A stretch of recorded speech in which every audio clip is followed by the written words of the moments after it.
Friends, ಇದು ಇಟ್ಕವರೆ ಕಾಳು ಸಾಂಬಾರು ಮತ್ತು ಮೊಟ್ಟೆ ಹಾಕ್ಬಿಟ್ಟು ಮಾಡ್ತಾಯಿದ್ದೀನಿ. ಇದನ್ನು 1 ಅವರ್ ಮುಂಚೆ ನಾನು ನೆನೆಸಿದ್ದೀನಿ. ಇದಕ್ಕೆ ಖಾರ ರುಬ್ಬೋದಕ್ಕೆ ಏನಪ್ಪ ಅಂತಂದರೆ ಸ್ವಲ್ಪ ಕಾಯಿ ಹಾಕ್ಕೊತಿದ್ದೀನಿ,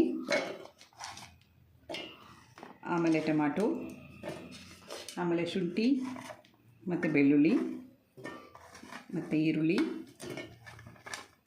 ಸ್ವಲ್ಪ ಚಕ್ಕೆ, ಲವಂಗ.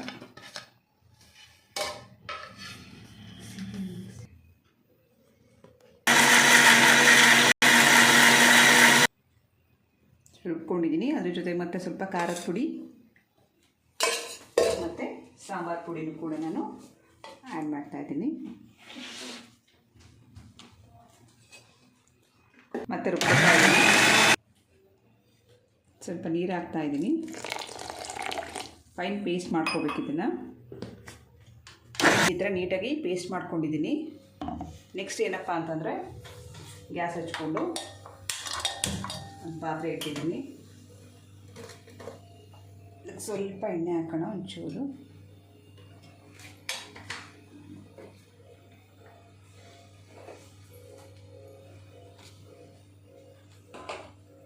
ಕಾದಿದೆ, ಸ್ವಲ್ಪ ಸಾಸಿವೆ ಹಾಕ್ತಾಯಿದ್ದೀನಿ. ಆಮೇಲೆ ಅವರೆಕಾಳು ನೆನೆಸಿಟ್ಕೊಂಡಿದ್ನಲ್ಲ ಅದನ್ನು ಕೂಡ ಹಾಕ್ತಾಯಿದ್ದೀನಿ.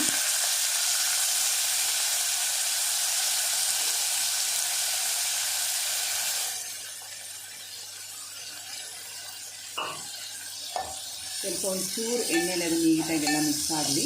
ಸ್ವಲ್ಪ ಹಸಿ ವಾಸನೆ ಹೋಗೋ ತನಕ ಅದನ್ನು ಸ್ವಲ್ಪ ಫ್ರೈ ಮಾಡ್ಕೊಳ್ಳಿ.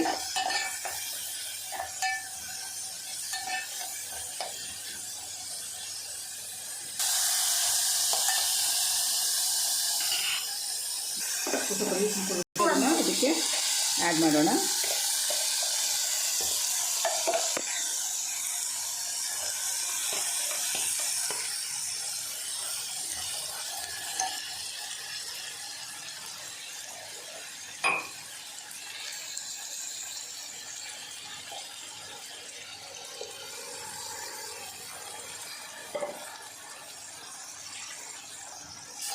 ಸ್ವಲ್ಪ ನೀಟಾಗಿ ಇದೆಲ್ಲ ಮಿಕ್ಸ್ ಆದಮೇಲೆ ಸ್ವಲ್ಪ ಚೆನ್ನಾಗಿ ಕುದಿ ಬರಲಿ.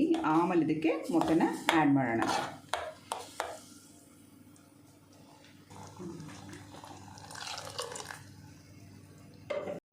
ಹಾಗೆ ಸ್ವಲ್ಪ ಉಪ್ಪು ಆ್ಯಡ್ ಮಾಡೋಣ.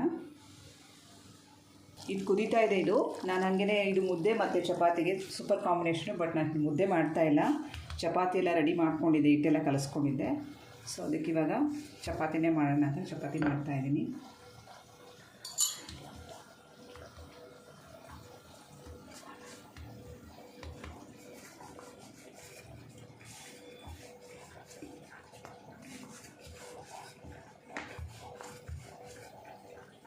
ತುಂಬ ಚೆನ್ನಾಗಿ ಘಮ ಘಮ ವಾಸನೆ ಬರ್ತಾಯಿದೆ.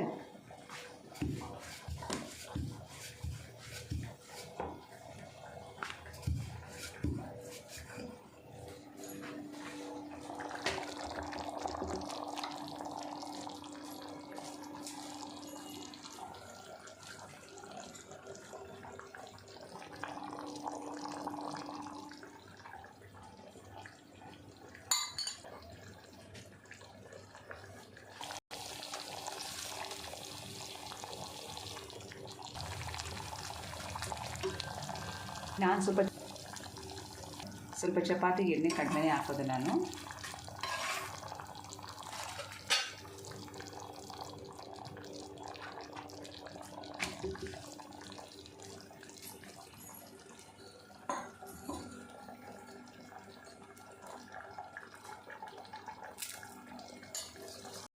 ಸಾಂಬಾರು ರೆಡಿ ಆಗಿದೆ.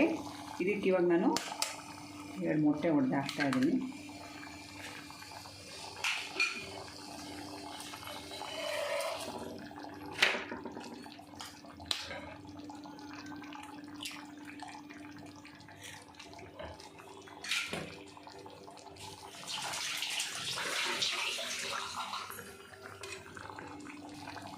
ಮೊಟ್ಟೆ ಹೊಡೆದ ತಕ್ಷಣ ನೀವು ಕಲಿಸ್ಕೊಳಕ್ಕೆ ಹೋಗಬೇಡಿ, ಯಾಕಂದರೆ ಕಲಿಸ್ಕೊಂಡ್ಬಿಟ್ರೆ ಎಲ್ಲ ಉಂಡೆ ಥರ ಸಿಗೋದಿಲ್ಲ ನಿಮಗೆ. ಸ್ವಲ್ಪ ಒಂಚೂರು 5 ನಿಮಿಷ ಬಿಟ್ಟಾದಮೇಲೆ ನೀವು ನೀಟಾಗೆಲ್ಲ ಕಲಿಸ್ಕೊಂಡ್ರೆ ನಿಮಗೆ ಮೊಟ್ಟೆದಲ್ಲಿ ಉಂಡೆ ಇರೋ ಮೊಟ್ಟೆನೂ ಕೂಡ ನಿಮಗೆ ಹಾಗೆ ಸಿಗುತ್ತೆ.